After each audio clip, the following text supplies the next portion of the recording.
आप देख रहे हैं केकेडी न्यूज। नमस्कार, केकेडी न्यूज में आपका स्वागत है। मैं हूं आपके साथ नम्रता शर्मा। ये नजर डालते हैं खबरों पर। मासूम से ज्यादती के बाद के आरोपी अतुल भाल से कुछ शुक्रवार की दोपहर को पुलिस ने कोर्ट में पेश कर दिया है। पुलिस से भागने की कोशिश में आरोपी गिर गया था। उसके एक पांव में गंभीर चोट लगी है। पुलिस ने आरोपी के फ्लैट की एक बार फिर सर्चिंग की है, जहां से घटना के समय उसके द्वारा पहना हुआ लोअर सहित अंडरगारमेंट्स और एक शर्ट जब्त की गई है। आरोपी ने पुलिस की पूछताछ में बताया कि फॉगिंग के कारण लोगों ने अपने फ्लैट के गेट बंद कर लिए थे। आमतौर पर मल्टी में भीड़भाड़ रहती है, लेकिन मंगलवार की दोपहर बच्ची धुएं के कारण बरामदे में अकेली दिखी। ये मौका उसे बेहतर लगा और उसने बच्ची को फ्लैट में खींच लिया। इस समय उसकी मां और बहन दोनों काम पर गई थी। यहाँ उसने बच्ची के साथ ज्यादती की। इससे बच्ची बेसुध हो चुकी थी। इससे वह घबरा गया। पहले उसका मुंह दबाया, बाद में गला घोट दिया। मंगलवार की दोपहर को आरोपी की मां जब काम से लौटी तब उसने पूरा घटनाक्रम मां को बता दिया था। मां ने बहन के आने पर उसे भी मामले की जानकारी दी। बॉडी को ठिकाने लगा पाता इससे पहले मल्टी में बच्ची को तलाश करना शुरू कर दिया। कुछ ही देर में पुलिस भी आ गई। इससे उसे शव को ठिकाने लगाने का मौका नहीं मिला। मंगलवार बुधवार की दरमियानी रात शव को कपड़े में बांधकर पानी की टंकी में रख दिया। ऐसा करने की बात उसकी मां ने ही कही थी। बाद में पानी की टंकी सहित बॉडी ठिकाने लगाने का प्लान था, लेकिन पुलिस मौके से हटी ही नहीं। मल्टी के चारों ओर पुलिस बल तैनात रहा। पुलिस का कहना है कि आरोपी की मां बसंती भालसे द्वारा पूर्व में एक बच्चे को अगवा किए जाने की जानकारी मिली है। हालांकि मामला काफी पुराना है। पुलिस इस मामले में उनसे मानव तस्करी के संबंध में भी पूछताछ कर रही है। मल्टी में बच्चे नहीं मिल पाए, जिसकी वजह से दिक्कत हुई है। कुछ सीसीटीवी वगैरह चौकी को कुछ अपडेट करने के लिए देखिए, अभी केवल दो ही सीसीटीवी थे उस कैंपस में। एक जो पुलिस की चौकी लगी है उसमें हमारे सीसीटीवी थे, और एक वहाँ पे एक धार्मिक स्थल बने हैं, वहाँ पे एक सीसीटीवी थे। इसके अलावा बाकी कहीं पे भी नहीं है। हमने जनप्रतिनिधियों को और कलेक्टर साहब को, नगर निगम को भी ये मांग किया हमने कि वहाँ पे सीसीटीवी कैमरा से लगवाने करके। अब जनप्रतिनिधि भी लोग आगे आ चुके हैं कि वो लोग अपने जो निजी फंड जो है उनसे वो लोग करवा दे करके। तो जगह हम लोग चिन्हित करके दे रहे हैं। करीब 25-30 करीब जगह है जहाँ पे मल्टी में सीसीटीवी होना चाहिए, वो हम करवा रहे हैं। सर, मल्टी के लोगों ने वहाँ की बीट प्रभारी पर भी आरोप लगाए हैं कि उनके संरक्षण के वहाँ पे नशे का कारोबार चल रहा था, इसके लिए बहुत वसूली भी करते हैं। देखिए, हम लोग समय समय पर उसमें कार्रवाई करते हैं। ये बात सही भी है कि वहाँ मल्टी के लोग नशे का सेवन ज़्यादा करते हैं। हम लोग हर दिन मल्टी के बाहर के रोड में चेकिंग भी लगाते हैं कि इसी आशय से कि कोई ऐसी नशे के पदार्थ मल्टी के अंदर या कोई हथियार वगैरह मल्टी के अंदर ना जाए। तो जिसका प्रभाव भी हम लोग देख रहे थे कि पिछले 1 साल में कोई बड़े अपराध ईदगाह वाले मल्टी में नहीं हुआ था। ये कभी एक घटना हो गई तो हम लोग उसमें फिर से अलर्ट हुआ है। तो अभी फिर से हम लोग कार्रवाई करेंगे उसमें। अगर ऐसा कोई वहाँ पे नशे का कारोबार चल रहा है तो उसमें बिल्कुल कार्रवाई।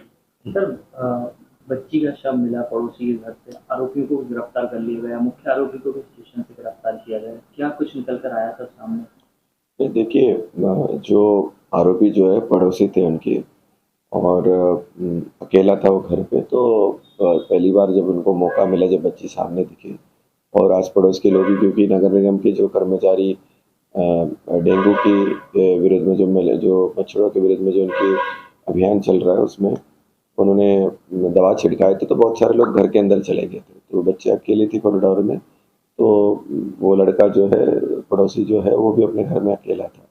तो आरोपी जो है उन्होंने लड़की को उसने अंदर ले लिया, गलत काम कर दिया और तुरंत उसका मर्डर भी कर दिया।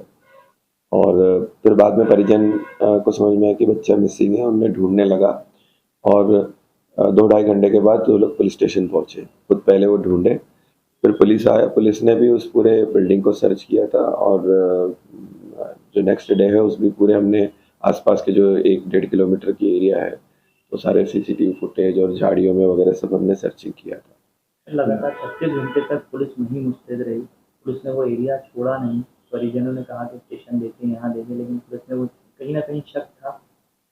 देखिए, हम लोगों ने वीडियो फुटेजेस देखी, और मल्टी की जो नेचर है कि कोई बच्चे के साथ में बहुत दूर तक जा नहीं सकता। बहुत सारे लोग घने आबादी वाले एरिया है, लोग वहाँ पर दिखे। तो हमारा जो अंदाजन था कि उस बिल्डिंग में या आसपास की कोई बिल्डिंग में किसी ने कुछ हरकत तो नहीं की है। तो हमारा जो फोकस जो करीब 12 मल्टियाँ थी, जो बिल्कुल 50 मीटर के अंदर के जो है, तो उसमें हमारा फोकस था, तो उस हिसाब से हम लोग सर्चिंग कर रहे थे।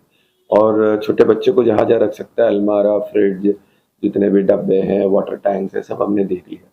पर पहले 24 घंटे में पुलिस को इसमें सफलता इसलिए नहीं मिली कि आरोपी उसने एक पुराने स्क्वायर शेप के एक वाटर टैंक था जो पुराना था, जिसमें पानी भी नहीं था। उसमें उसने बच्चे को छुपाकर उसको बाथरूम के ऊपर एक रैक टाइप का बनी थी जो 4.5-5 फीट अंदर की तरफ गहराई है उसके सबसे पीछे डाले थे, जो पुलिस को या कोई व्यक्ति को नीचे से देखने में वो दिख नहीं जाता है। तो जब तक वो बदबू नहीं आए, तो स्मेल आ गया, तो फिर पुलिस को जब तीसरी बार हम लोग तलाशी ले रहे थे बिल्डिंगों का, तो हमें डाउट आया ऊपर से कहीं आ रहा है करके। तो वो जो है पुलिस की 24 घंटे की सर्चिंग में इसलिए वो दिख नहीं पाया, क्योंकि वो उसने अदृश्य जगह पे छुपा के रखा था। तो ये है मतलब, और उसके बाद जैसे मिल गया तो हमने तुरंत आधे घंटे में आरोपियों को सबको प्रथम दृष्टया क्या निकल कर आया, क्यों उसने इस तरह की घटना को अंजाम दिया? कोई देखो, पुरानी वो तो रंजिश या कोई नहीं, आपसी ऐसे रंजिश नहीं है, या वो पड़ोसी तो का कोई विवाद? ऐसा नहीं है, वो तो सेक्सुअल ऑफेंस है ये। तो लड़की को अकेले मिल गई और घर पे अकेला था, मतलब इसलिए उसने घटना की। और इसकी माँ और बहन जो है उनको घटना के बारे में पता चल गया था उसी जिस दिन उनको हमने गिरफ्तार किया, उससे सुबह ही पता चल गया था। और उनको पता भी था कि 24 घंटे से पुलिस तलाश रहा है बच्चे को और सबको।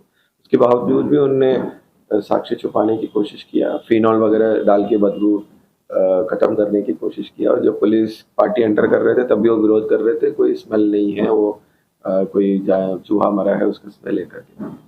तो इसलिए उनको भी पुलिस ने गिरफ्तार किया।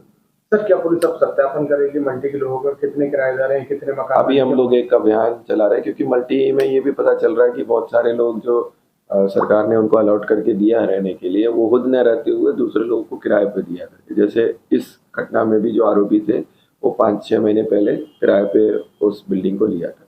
तो अभी आज से हम लोग एक अभियान चला रहे हैं कि सारे मल्टी के जितने भी रहवासी है उनका खुद के उसमें अलॉटेड में रह रहे हैं, या अगर अलॉटेड आदमी नहीं रहे तो वो भी कहाँ पे है, और अभी नया कोई आके रह रहा है तो वो कहाँ के रहने वाले। अगर बाहर के रहने वाले तो उनके आपराधिक रिकॉर्ड भी हम लोग उसमें वेरीफाई। मल्टी के लोगों का कहना। खबरों में बने रहने के लिए धन्यवाद। देखते रहिए केकेडी न्यूज।